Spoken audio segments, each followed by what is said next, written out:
একটা সময় পর্যন্ত বিশ্ব মানবাধিকার এবং আন্তর্জাতিক সহায়তার উপর মানুষের বিশ্বাস ছিল, কিন্তু ইসরায়েলি আগ্রাসনের কারণে গাজার আজকের বাস্তবতায় দাঁড়িয়ে সেসব যেন ধুলায় ঢাকা কোনো গল্প।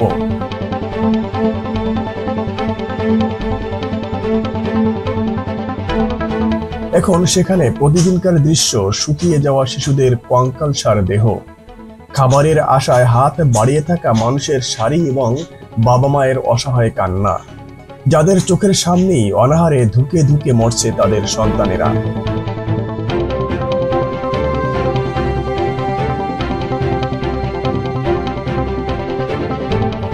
গাজায় কৃত্রিম দুর্ভিক্ষ চাপিয়ে দিয়েছে ইসরায়েল। তোপের মুখে সীমিত পরিসরে কিছু ত্রাণ সরবরাহের অনুমতি দিলেও প্রয়োজনের তুলনায় তা বড্ড অপ্রতুল।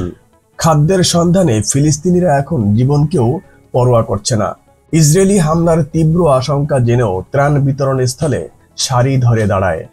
কেউ কেউ ময়লা আবর্জনার স্তূপেও খাবারের সন্ধানে সময় ব্যয় করে। গাজায় যুক্তরাষ্ট্র সমর্থিত ত্রাণ কেন্দ্রগুলোর আশেপাশে ফিলিস্তিনি বেসামরিক নাগরিকদের নিয়মিতভাবে হত্যা করে যাচ্ছে ইসরায়েলি বাহিনী। আন্তর্জাতিক মানবাধিকার সংস্থা হিউম্যান রাইটস ওয়াচ সহ আরও কয়েকটি মানবাধিকার সংগঠন এমন অভিযোগ বারবার তুললেও কার্যকর কোনো পদক্ষেপ কেউ নিচ্ছে না।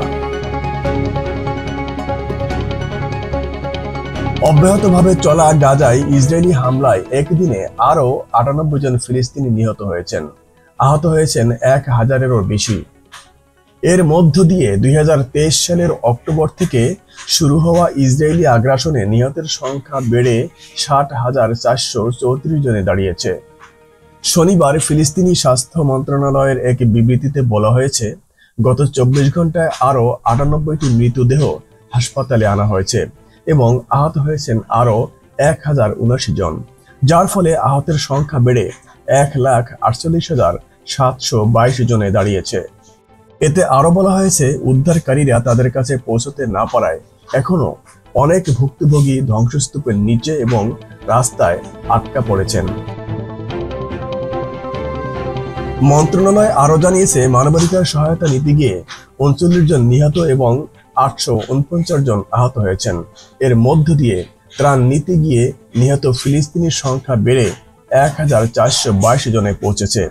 আর গত ২৭ মে থেকে বিতর্কিত গাজা হিউম্যানিটেরিয়ান ফাউন্ডেশনের কার্যক্রম শুরু হওয়ার পর থেকে আরও ১০,০৬৭ জনেরও বেশি আহত হয়েছেন।